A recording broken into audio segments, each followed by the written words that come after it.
Okay, so I'm going to keep the person here, but I'm just going to move this person to the side.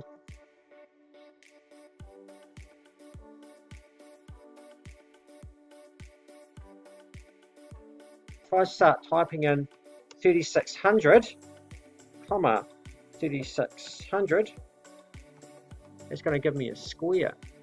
And I can also put measurements on here. So you can see there's a little measurement tool over here. So I'm going to put a measurement on here, and I'm going to put a measurement on here. Now the reason it's quite handy having that is I can check that my measurements are correct how I want them to do.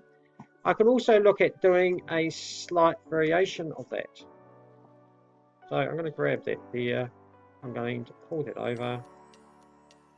I tap Control, and I use the Move tool, and tapping Control brings up that little plus on the cursor and will allow me to do a copy of it. So now this allows me to move this line across. I'm going to use the Move tool. I'm going to move the line across. Now I could do it by eye, and it does get a little bit tricky. If I want to add another 400 to this, I can click here. I can go into the rubber band mode where it drags and type in 400. Enter, and it's taken up 400. I can do another 200, say, and it adds 200 to it. So that's about the maximum size of my structure. I'm going to do the same. I'm going to lift this up, and I'm going to put 3600 in there, and that gives me a box, if you like, the maximum size for my object. So again, I'm just going to select that whole thing. I'm going to drag it and move it over, because it's given me an idea of how big my structure is. But I am not going to draw it that way, because what I'm going to do is do it slightly differently. So I'm just going to grab the top of that, move, Control, grab that corner. I'm just going to put that back down there so I know that that's the right size. Now if I tried to move that without tapping Control, it would truly mess up completely. And I'll just show you. So I try, see how I try and move it, but as soon as I tap Control, it removes it and gives me a copy of it. So I'm going to zoom into here, pull this over, and I'm going to use the offset tool. Now the timber going into a wall is 100 wide. By the time you stick the outside materials on that, it's a bit wider than that, but 100 is a good figure to start off with. So I'm going to use this, and you can see it's in the rubber band mode again. So if I type in 100, and the advantage of this now is that I can start getting a wall.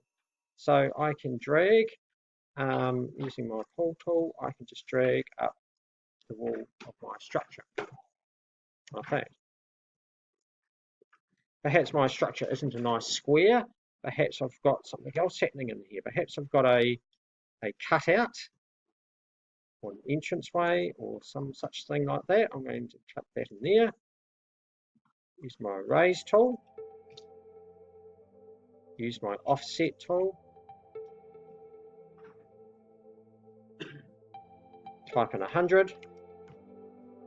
And this is how you would normally draw a building rather than starting off from a solid block.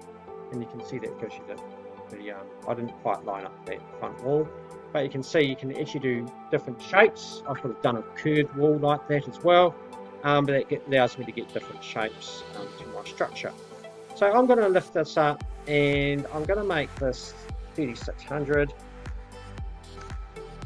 like that, as high as I need.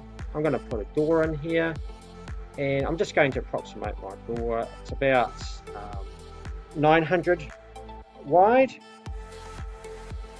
2 meters high. 2000. Going up here. Enter. There's my door. So what I'm going to do is, to make sure I go correctly through that, I'm going to click on the other side of the wall. See how it's turning red?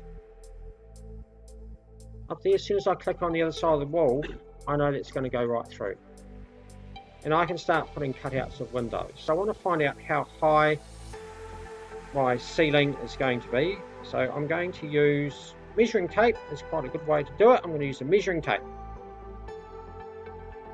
There we go. So again, that's in what we call rubber band mode. Okay, I haven't clicked it. I've only done one click. Now, and I'm going to type in my ceiling height. So for a small structure like this, 2400, which is the same height as a piece of particle board, strip board that you buy at a hardware store. That's that height. So that's why they make structures that high, because it's all modular. They can just put it up without cutting it or adding to it. So that's my ceiling height, and that's quite handy to know. I'm going to do that on this side as well. I'm just going to come up here and 2400, enter, and I'm going to put my ceiling, and I'm just going to make a standard, what's called a gable roof, which is just a standard roof from there. I'm just going to do that with a line. Now what I'll find is as I move along here, what's going to happen? Midpoint, yeah, see how it's jumped to the midpoint? So rather than guessing the middle of it, it's actually giving me the correct point. I'm going to use, I'm going to select that line. And now I know that my roof is not exceeding the maximum height. Because remember, first thing I did is I stuck the actual maximum height in there. So I know I've got that much room to play with. I don't have to make it that high. I could make it a shallower height than that. But I don't really want to go. I'm going to hold shift down so I can click both of those lines. I'm going to use offset again. Click. Can you see the lines coming down? So that means those lines, offset allows me to do parallel lines. Offset is like another word for parallel. So I've got that in there. I'm going to make this 200 wide because normally our rafters are thicker, 150 to 200. Maybe I might go 150, but normally a rafter in the roof is thicker than the sort of timber that you might use for the walls of the building. So I'm going to put on 150, and then I'm just going to tidy up the edges of that. So I've got a full line in like that. Just draw the hole. Now that will hopefully now give me a shape in here, which it does. And I can drag that through my whole structure. Just going to go to there. And it's going to muck up because I haven't fixed up that wall. Let's see if I can get it to there. Let's see if I can drag the rest of it through. Look at that. So now it's come through the rest of my structure, and it hasn't quite finished it up nicely on the edge there. I'm just going to draw a little line just to complete that. There we go. And that's made it solid. So now the idea is to get rid of my wall here, which can be a bit tricky. So I'm going to zoom in here, and there's various ways I could do this. One way is to make sure I can click on the roof. I'm going to look at this. It's got intersect faces with model. See how this black line has appeared in there? I'll just go undo. There's no black line. I went intersect, and now it's got a black line there. So hopefully that will allow me to go in there with my eraser and start to get rid of that. And cut out windows in this space. So I might have some nice sort of floor to ceiling windows in here. And I might want to make these windows equal in size.